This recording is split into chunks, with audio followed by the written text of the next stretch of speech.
Però le applicazioni dell'intelligenza artificiale sono svariate. Andrea Zambati, un appassionato di informatica, le usa anche per esempio per creare dei giocattoli educativi e per farlo si è trasferito a San Francisco, come ci racconta Luigi Maria Perotti.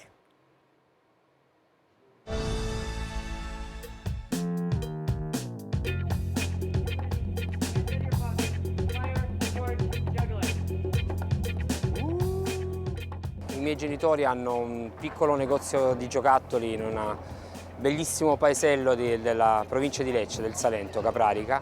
Loro vendono giocattoli da sempre. A un certo punto della mia vita io ho iniziato ad interessarmi alle materie informatiche e ad un certo punto ho iniziato ad unire i due mondi, no? Quello informatico, quello delle nuove tecnologie, con quello del giocattolo tradizionale. Il primo giocattolo che ho inventato è stato il tic-tac-tong. Una maschera di un camaleonte nella quale permette di, soffiandoci all'interno, allungare una lingua per poi colpire degli insetti che sono disposti sul tavolo. Un gioco di memoria, un gioco di abilità con cui imparare le addizioni, la matematica.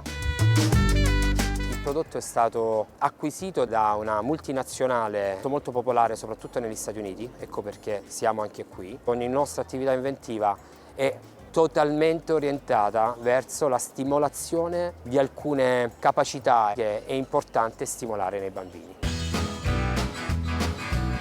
Chi inventa giocattoli ha una grande responsabilità. Noi siamo orientati alla creazione dei giocattoli del futuro. Giocattoli fisici, giocattoli che permettono al bambino di giocare finalmente nella vita reale, quindi utilizzare al minimo gli schermi, e allo stesso tempo, grazie però all'intelligenza artificiale, alle nuove tecnologie, permettono al bambino di poter trasformare la fase di gioco reale in qualcosa che possa essere educativo. Il gioco è una componente importantissima ed essenziale nella vita di ogni bambino, ne stimola la crescita e anche la propensione verso determinate materie scientifiche. Il bambino, soprattutto nei nostri tempi, è propenso alle nuove tecnologie, quindi bisogna avere un giocattolo a basso costo e a basso prezzo, ma allo stesso tempo innovativo in termini di tecnologie e materiali. L'idea di creare prodotti fisici e lanciarli sul mercato di fatto per noi è stato un grande test per capire se il nostro prodotto fisico funzionasse o meno. E mi sono reso conto che effettivamente il mercato è in attesa di una meccanica di gioco simile. Pensate che l'86% dei genitori americani vorrebbero limitare l'utilizzo degli schermi per i bambini supportando una fase di gioco nella vita reale che stimoli il movimento.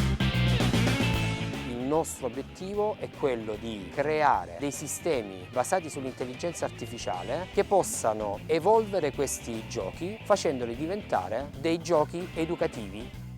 Giocando i bambini creano tantissimi dati. Questi dati possono essere dati in pasto a dei software di intelligenza artificiale che hanno il compito di diagnosticare eventuali deficit cognitivi o dell'apprendimento e sempre tramite questi sistemi si possono, attraverso il gioco, trovarne la cura, curarli e supportarli.